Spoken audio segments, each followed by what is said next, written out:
गुरुवार 23 एप्रिल 2026 रोजी अमरावती महानगरपालिकेची आमसभा आयोजित करण्यात आली होती.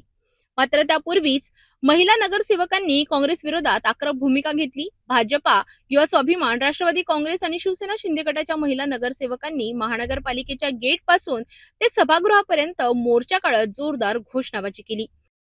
कांग्रेस द्वारा महिलाओं का अपमान नहीं सहेगा हिंदुस्तान आणि नारी शक्ती वंदन कायद्याचा विरोध करणाऱ्या काँग्रेसचा निषेध असो अशा घोषणांनी संपूर्ण परिसर दणाणून गेला. नारी शक्ती वंदन कायद्याला विरोध करणाऱ्या काँग्रेसचा निषेध असो, निषेध असो. नारी शक्तीचा अपमान नहीं सहेगा हिंदुस्तान. नारी शक्तीचा अपमान नहीं सहेगा हिंदुस्तान. नारी शक्ती वंदन कायद्याला विरोध करणाऱ्या काँग्रेसचा निषेध असो, निषेध असो.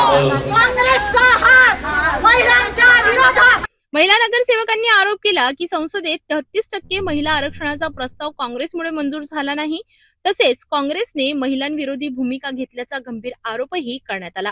यावेळी नगरसेविका सुरेखा लुंगारे यांनी महिलांच्या अधिकार आणि आत्मसन्मानाला धक्का बसल्याचे सांगत काँग्रेसवर जोरदार टीका केली. विधायक नारी शक्ती वंदन कायदा अधिनियम कायदा जो संसदेमध्ये नामंजूर करण्यात आलेला आहे त्याबद्दल नारी शक्तींनी आज विरोध दर्शवलेला आहे.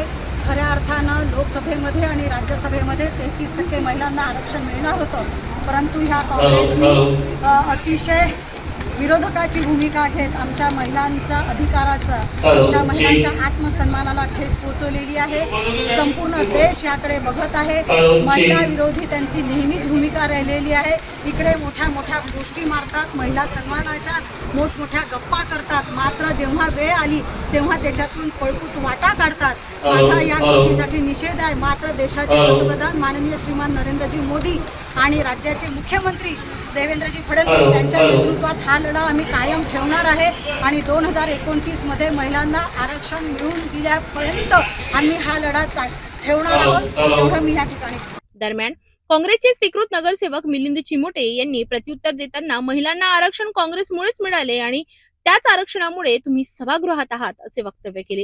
इथे ज्या बसल्या काँग्रेसमुळे बसल्या, तुम्ही इथे ज्या बसल्या काँग्रेसमुळे बसल्या. तुम्हाला आरक्षण आम्ही दिलं, तुम्ही सभागृहात बसल्या, तुम्ही आज सभागृहात बसल्या.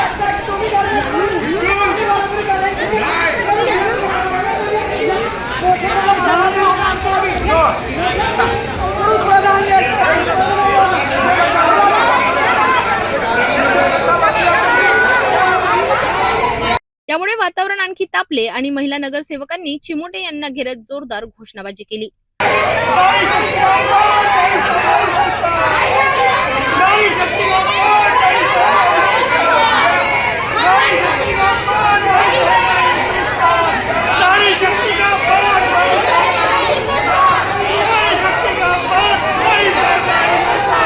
महिला नगरसेवकांनी पंतप्रधान नरेंद्र मोदी यांच्या नेतृत्वावर विश्वास व्यक्त केला तर मुख्यमंत्री देवेंद्र फडणवीस यांच्या नेतृत्वाचाही उल्लेख केला.